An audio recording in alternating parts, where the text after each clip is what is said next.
The second important thing that came out of this ayah is that the forces on the ground immediately became obvious.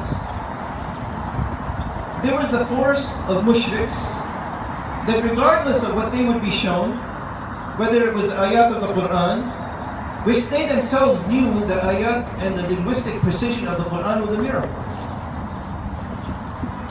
If there's anything that these pre-Islamic Arabians could brag about,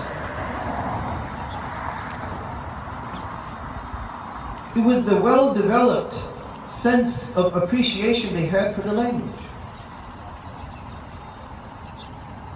That's what they could hang their hat on, in a sense.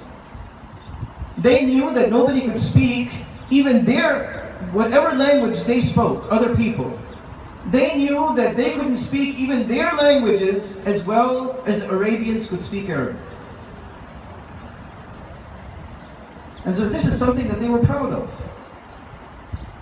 And so when the Quran was revealed, they knew immediately that this is not something that they could come up with.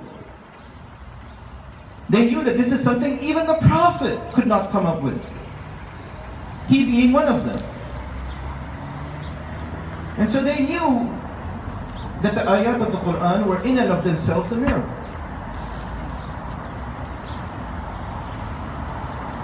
But nonetheless, even though the Quran was right in front of them, they were demanding that the Prophet produce miracles.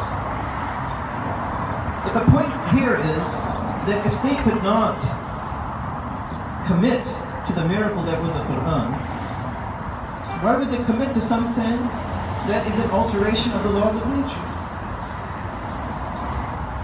So regardless of what the Prophet did or what he wouldn't do, they were not going to make a secure commitment to Allah. And then there was a contending attitude. And this is the one that we are more concerned with. It is the social awkwardness of Muslims at that time and today who fail to realize that there is going to be a certain community in society that's just going to reject Allah altogether. That regardless of what you do, regardless of how much da'wah you give, regardless of how much you turn the other cheek, there is going to be a clique in society that is just not going to commit to Allah's guidance.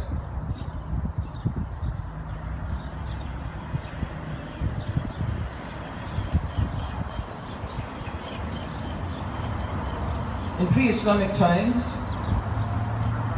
people would go to their prophets and they would ask them to produce miracles. And many of their prophets obliged. They would request that Allah, in a sense, bend the laws of nature. And the people would see a miracle unfold right in front of them.